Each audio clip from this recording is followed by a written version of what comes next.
Bismillahirrahmanirrahim. Assalamualaikum warahmatullahi wabarakatuh. Alhamdulillah, kita jumpa kembali dalam kuliah metode ilmiah. Kali ini kita akan bahas tentang masalah penelitian.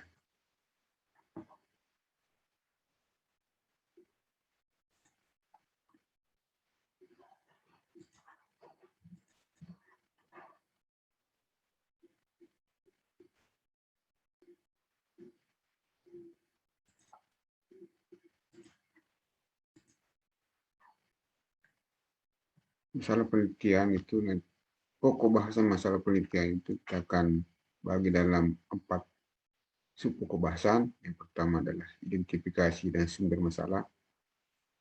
Yang kedua, kriteria masalah yang baik. Ketiga, cara merumuskan masalah. Dan terakhir, keempat, penentuan topik atau judul suatu penelitian.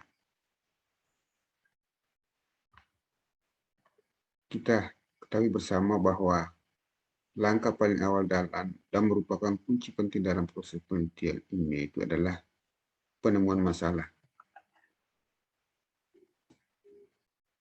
Pengenalan lebih lanjut dan perumusan masalah. Seorang ilmuwan terkenal, Einstein, pernah mengatakan bahwa penemuan suatu masalah yang baik sering kali lebih esensial daripada pemecahannya. Karena pekerjaan ini membutuhkan waktu, melelahkan, dan mungkin peneliti sangat kecewa, dan kemudian mungkin bisa frustrasi. Menemukan suatu masalah yang menarik, penting, dan layak untuk dipecahkan dapat diibaratkan sebagai seorang nelayan. Pertama, tentu seorang nelayan itu harus berminat untuk menangkap ikan atau berburu ikan, dan jenis ikan yang akan ditangkap atau yang akan diburu, yang dijadikan sebagai sasaran utama. Yang kedua, memiliki kecekapan atau pengalaman yang memadai sebagai nelayan, memiliki naluri yang peka, keyakinan, dan keberanian yang tinggi untuk mengarungi lautan ke arah mana lokasi yang akan dituju untuk mencari ikan. Ya. Nah, bagaikan sebuah dialog atau tanya jawab, masalah merupakan pertanyaannya, sedangkan jawabannya adalah masalah yang akan dicari pada proses penelitian. Meneliti merupakan usaha untuk mendapatkan jawaban dari masalah yang sedang dihadapi. Masalah mencerminkan ketidaktahuan seorang manusia, sedangkan penelitian merupakan suatu cara atau usaha manusia untuk mengatasi ketidaktahuan tersebut, sehingga masalah itu bisa berubah menjadi pengetahuan. Pemecahan masalah tidak bisa diharapkan dari pertanyaan-pertanyaan masalah yang salah. Pertanyaan masalah nanti akan menentukan variabel dan cara pengukurannya, hipotesis, cara pengumpulan data, teknik analisa data yang akan digunakan.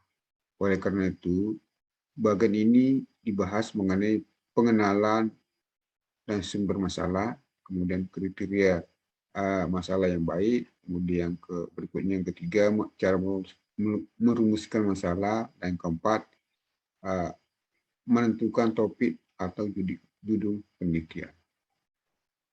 Nah, yang pertama, identifikasi dan sumber masalah. Pengetahuan mengenai dua masalah. Bentuk yang pertama merupakan masalah yang belum pernah diteliti sebelumnya, sehingga jawaban atas pertanyaan tersebut merupakan pengetahuan baru. Nah, penelitian dan jenis pemecahan masalah seperti ini dinamakan penelitian murni. Bentuk yang kedua mempelajari masalah berupa kondisi praktis dari pengetahuan yang telah diketahui sebelumnya. Penelitian yang menyelidiki bentuk masalah yang kedua seperti ini dinamakan penelitian terapan. Masalah diartikan sebagai suatu situasi di mana suatu fakta yang terjadi menyimpang dari batas-batas toleransi yang diharapkan. Masalah penelitian juga dapat diartikan sebagai suatu persoalan atau kesenjangan yang mungkin dapat menuntun peneliti untuk mencari jawaban atau solusinya. Adanya kesenjangan tersebut tentunya menimbulkan pertanyaan lebih lanjut. Mengapa kesenjangan terjadi? Dari pertanyaan inilah permasalahan peneliti dapat dikembangkan. Pertanyaan selanjutnya adalah, apakah setiap kesenjangan yang akan dikembangkan menjadi permasalahan penelitian? Jawabannya ternyata tidak semuanya. Ada kondisi-kondisi tertentu yang perlu dipenuhi. Nah, berdasarkan penjelasan di atas dapat dirangkumkan bahwa adanya suatu problematik tertentu yang menandakan suatu penelitian dapat dikembangkan, yaitu adanya kesenjangan dari yang seharusnya teori maupun fakta empirik temuan penelitian terdahulu dengan kenyataan sekarang yang dihadapi. Dari kesenjangan tersebut dapat dikembangkan pertanyaan mengapa kesenjangan itu terjadi. Pertanyaan tersebut memungkinkan untuk dijawab dan jawabannya lebih dari satu kemungkinan. Berbagai usaha dilakukan manusia untuk memecahkan suatu masalah yang dihadapi. Di antaranya pergi ke dukun atau pergi ke orang yang pintar. Ada juga yang berpegang pada ilmu pengetahuan dengan metode ilmiah. Nah, tentunya sebagai mahasiswa, ya, tentu mencari masalah, memecahkan masalah tidak lantas pergi ke dukun atau ke orang yang pintar, katakanlah demikian, ya, tanda kutip. Tetapi biasanya berpegang pada ilmu pengetahuan, ya, dengan metode ilmiah. Ya.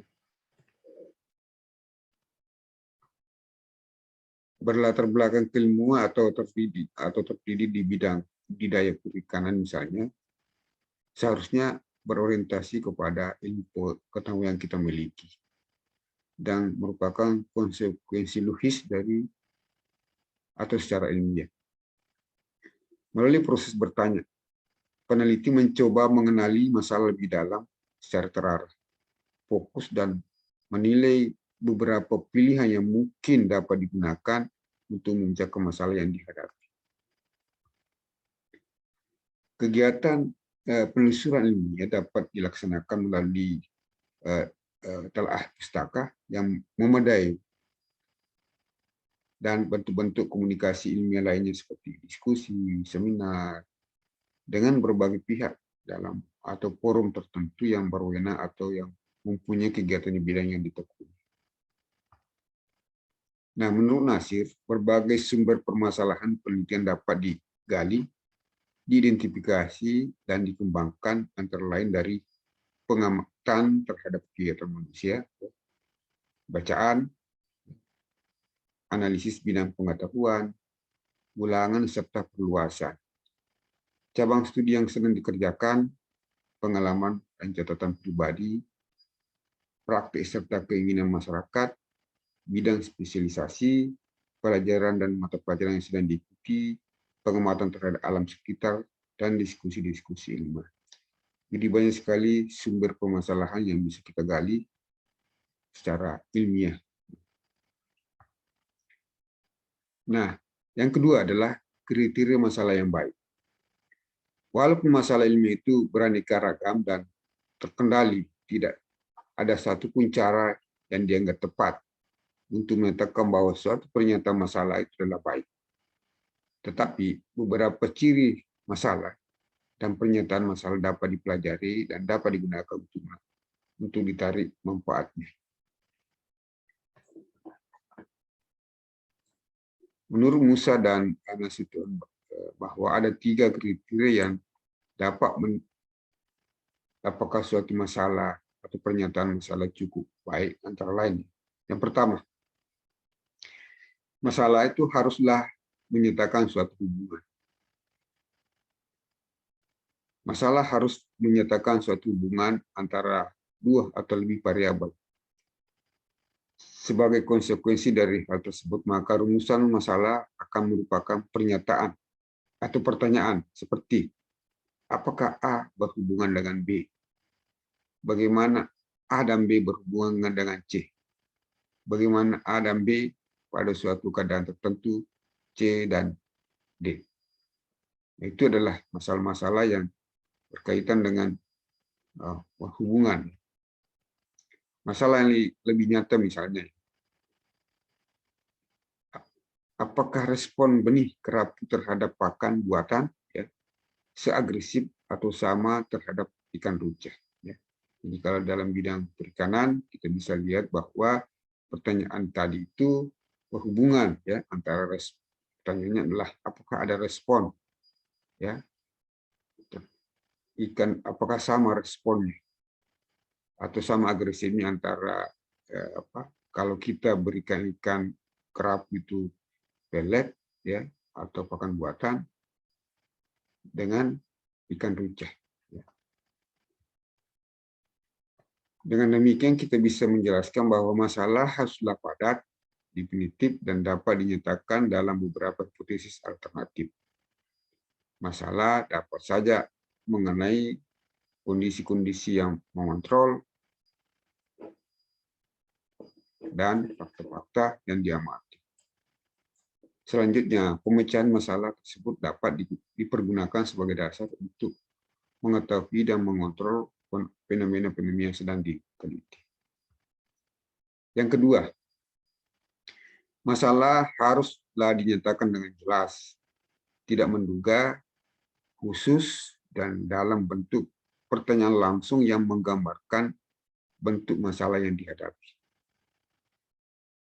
Daripada mengemukakan pernyataan seperti, misalnya masalah yang akan diteliti adalah bla bla bla bla, atau tujuan penelitian ini adalah bla bla bla bla. Yang jelas, yang tidak jelas memaparkan apa sebenarnya hal-hal yang perlu dipermasalahkan. Maka akan lebih baik membuat pernyataan masalah dalam bentuk kalimat pertanyaan.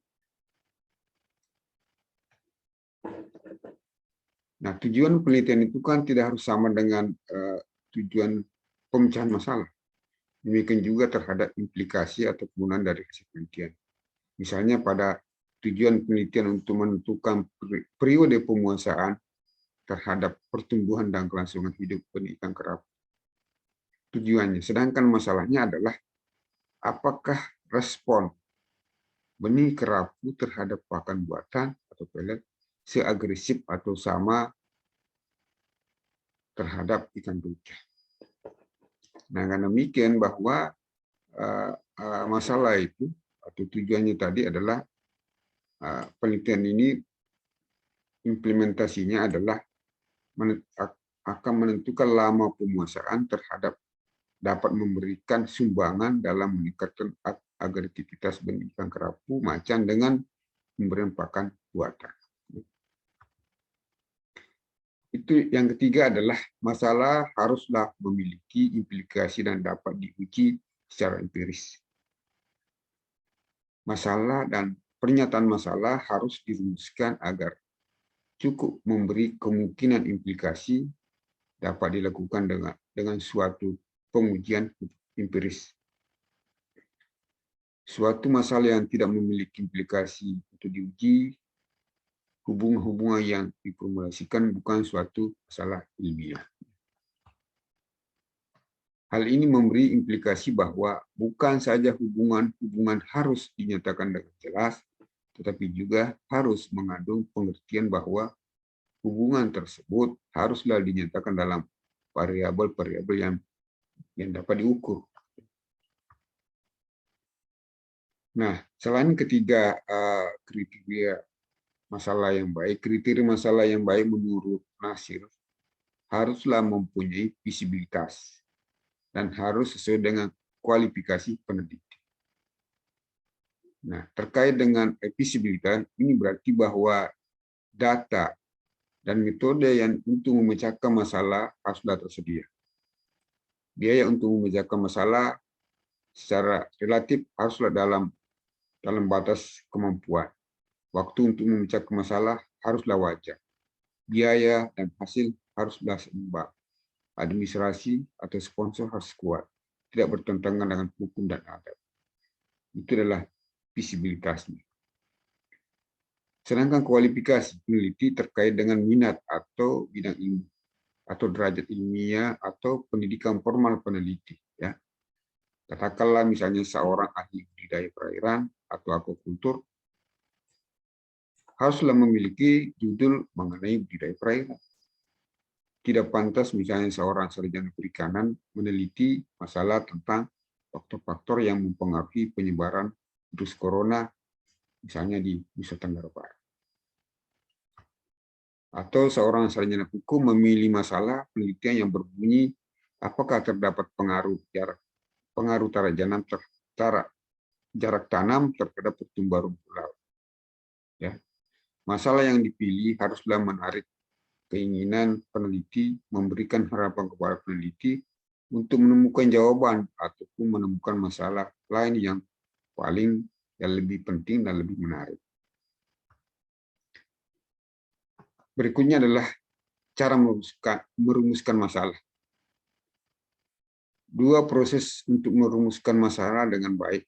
Yang pertama adalah dengan menurunkan masalah dari teori yang telah ada, di mana proses seperti ini banyak ditemukan dalam penelitian eksperimen.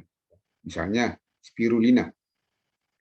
Spirulina itu merupakan salah satu mikroalga yang banyak mengandung zat warna, ya, karena memiliki pigmen picobiliprotein yang tinggi, sehingga dapat dimanfaatkan sebagai pewarna alami untuk meningkatkan intensitas warna ikan hias. Ya. Itu yang pertama. Yang cara lain adalah merumuskan masalah penelitian itu adalah dengan melakukan observasi langsung di lapangan. Nah, seperti yang sering kita lihat, seorang pakar sosiologi terjun langsung ke masyarakat, menggali informasi permasalahan apa yang dihadapi masyarakat dan seterusnya. Jika masalah di lapangan, maka sebaiknya masalah tersebut dipromosikan kembali. Ada 4 langkah yang perlu dilalui dalam perumusan masalah penelitian. Yang pertama, formulasikan situasi problematik yang dihadapi. Identifikasikan kesenjangan yang ada. Misalnya, masyarakat sudah mendapat sosialisasi tentang protokol kesehatan COVID-19. Tapi kenyataannya kesadaran mereka masih rendah. Ya. Yang ketiga, pelajari kepustakaan atau sumber informasi lain terkait dengan kenyataan problematik yang sedang dihadapi. Kemudian jelaskan secara rinci dan luas situasi kajiannya, sehingga semua yang mempengaruhi rendahnya kesadaran masyarakat dapat diamati. Yang keempat, pilihlah inti permasalahan yang paling utama atau yang mempengaruhi submasalah yang lain. Kemudian pertajam dan formulasikan dalam rumusan permasalahan penelitian. Misalnya, apakah rendahnya kesadaran masyarakat disebabkan oleh pemahaman protokol kesehatan pencegahan pandemi COVID kurang memadai? Kalimat rumusan masalah ini akan juga dikembangkan sesuai dengan metode penelitian atau jenis data yang sesuai. Ya. Katakanlah kita ingin membuat penelitian yang sesuai dengan metode tadi adalah pertama, identifikasi pemahaman masyarakat tentang protokol kesehatan pencegahan pandemi COVID-19. Ini bagi penelitian dengan pendekatan metode deskriptif. Ya. Kemudian yang kedua, hubungan antara pemahaman protokol kesehatan dengan kesadaran masyarakat. Nah, ini tentu penelitian seperti ini adalah penelitian metode asosiatif atau korelasional. Ya. Nah, yang ketiga, perbandingan pemahaman protokol kesehatan terhadap kesadaran masyarakat mengikuti protokol. Jadi ini adalah pendekatan penelitian dengan metode komparatif. Nah, yang keempat adalah menentukan topik atau judul. Nah, judul dan topik ini seringkali menjadi hambatan di dalam penyelesaian masalah, penyelesaian tugas daripada mahasiswa. Ya, gara-gara permasalahan topik penelitian, judul penelitian yang belum ketemu. Ya, oleh karena itu perlu kita garis bawahi bahwa penentuan topik atau lebih konkretnya judul berawal dari permasalahan, ya, sehingga urutan dan pola pikir merumuskan suatu judul penelitian dapat digambarkan pada gambar berikut. Jadi, kalau kita pada gambar ini kita lihat bahwa suatu judul ataupun itu adalah suatu walaupun di awal-awal ada muncul judul, tapi sebenarnya berujung atau berawal dari masalah, ya, identifikasi masalah, ya, kemudian pembatasan, perumusan, kemudian pada judul.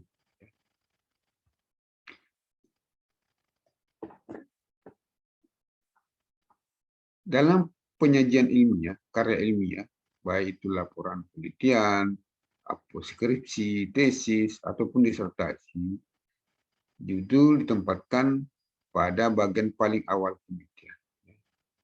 Dituliskan mengikuti pembatasan masalah yang ditetapkan.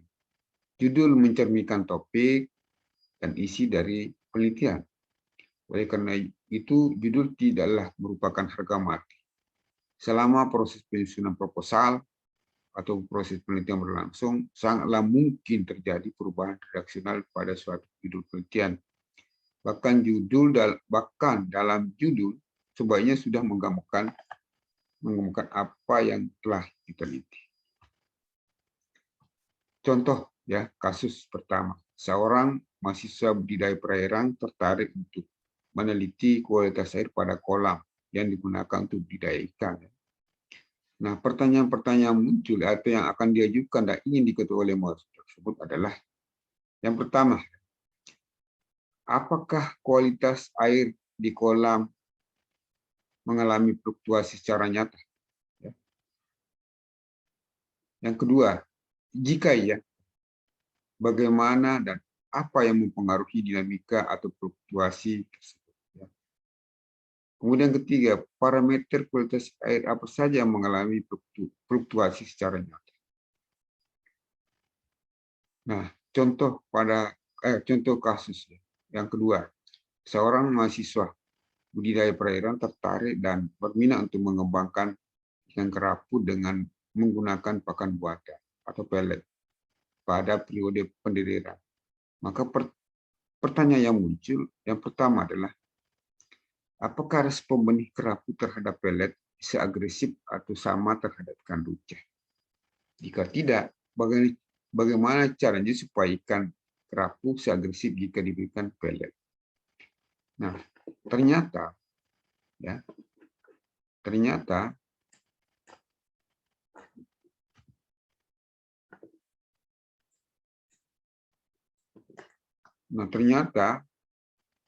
supaya ikan kerapu lebih agresif terhadap pakan yang diberikan, terlebih dahulu dipuasakan.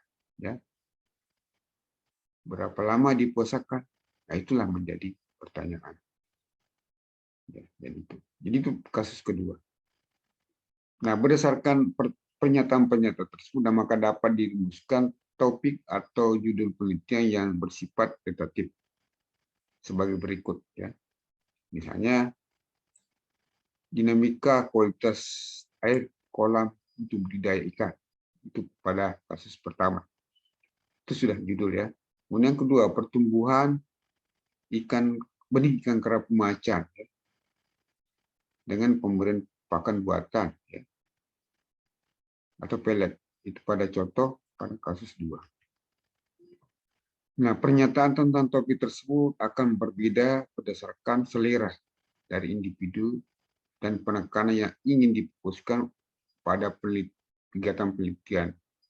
Pada dasarnya pernyataan topik dan judul penelitian itu adalah yang pertama adalah singkat, ya, tidak lebih dari 20 kata. Itu yang dimaksudkan singkat itu tidak lebih dari 20 kata. Kemudian kedua, jelas, tidak ada kata yang bernilai ganda, ya. Dan yang ketiga, menunjukkan masalah atau pernyataan penelitian yang hendak, pertanyaan penelitian yang hendak diketahui. Topik masalah yang diteliti masih bersifat tentatif atau sementara. Topik di atas bisa saja berubah menjadi beberapa alternatif. Misalnya pada kasus ya pertama, pengaruh intensitas sinar matahari terhadap perubahan kualitas air kolam ikan. Kemudian fluktuasi parameter kualitas air yang kritis ya bagi budidaya ikan, atau interaksi parameter kualitas air yang mempengaruhi ikan untuk budidaya. Nah, sementara pada kasus kedua, contoh kasus kedua, bisa jadi judul penelitiannya itu adalah pengaruh periode pemuasaan terhadap pertumbuhan dan kelangsungan hidup benih ikan kerapu, ya. Atau yang kedua, peningkatan nafsu makan dan pertumbuhan ikan kerapu macan ya melalui periode pemuasaan yang berbeda. Saya kira demikian pertemuan kali ini. Terima kasih. Kita akhiri dengan mengucapkan alhamdulillahirabbil alamin. Assalamualaikum warahmatullahi wabarakatuh.